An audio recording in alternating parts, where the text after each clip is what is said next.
ഷേ ലാസി.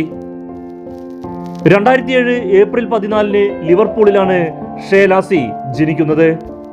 രസകരമായ കാര്യം, ഇയാളുടെ കുടുംബം കടുത്ത ലിവർപൂൾ FC ആരാധകരായിരുന്നു എന്നതാണ്. അദ്ദേഹത്തിന്റെ സഹോദരന്മാർ മറ്റ് ക്ലബ്ബ് അക്കാദമികളിലാണ് കളിച്ചിരുന്നത്.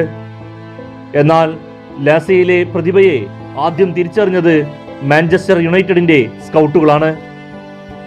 വളരെ ചെറുപ്പത്തിൽ തന്നെ യുണൈറ്റഡ് അക്കാദമിയിലെത്തിയ ലാസി പ്രായപരിധികളെല്ലാം കാറ്റിൽ പറത്തിയാണ് വളർന്നു വന്നത്.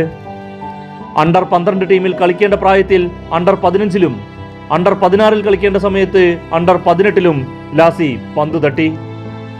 2022-2023 സീസണിൽ കേവലം 15-ാം വയസ്സിൽ മാഞ്ചസ്റ്റർ യുണൈറ്റഡിന്റെ അണ്ടർ 18 ടീമിനായി അരങ്ങേറ്റം കുറിച്ച ലാസി 9 മിനിറ്റിനുള്ളിൽ തന്നെ ഒരു അസിസ്റ്റ് നേടി താൻ എന്തിനും പോന്നവനാണെന്ന് തെളിയിക്കുകയും ചെയ്തു. ലാസി പ്രധാനമായും റൈറ്റ് വിങ്ങറായാണ് കളിക്കുന്നത്. വലത് വിങ്ങിൽ നിന്ന് പന്തുമായി വെട്ടിത്തിരിഞ്ഞ് ബോക്സിലേക്ക് കയറുവാനും ഇടതുകാൽ കൊണ്ട് ഷോട്ട് ഉതിർക്കാനും മിടുക്കൻ. പന്ത് കാലിൽ കിട്ടിയ ലാസിയെ തടയുക എന്നത് അത്ര എളുപ്പമല്ല. ശരീരം വശങ്ങളിലേക്ക് ചെരിഞ്ഞ് എതിരാളികളെ മറികടക്കുന്ന രീതി ലയണൽ മെസ്സിയെ ഓർമ്മിപ്പിക്കുന്നതാണ്. അതുകൊണ്ട് തന്നെയാണ് അക്കാദമിയിൽ അയാളെ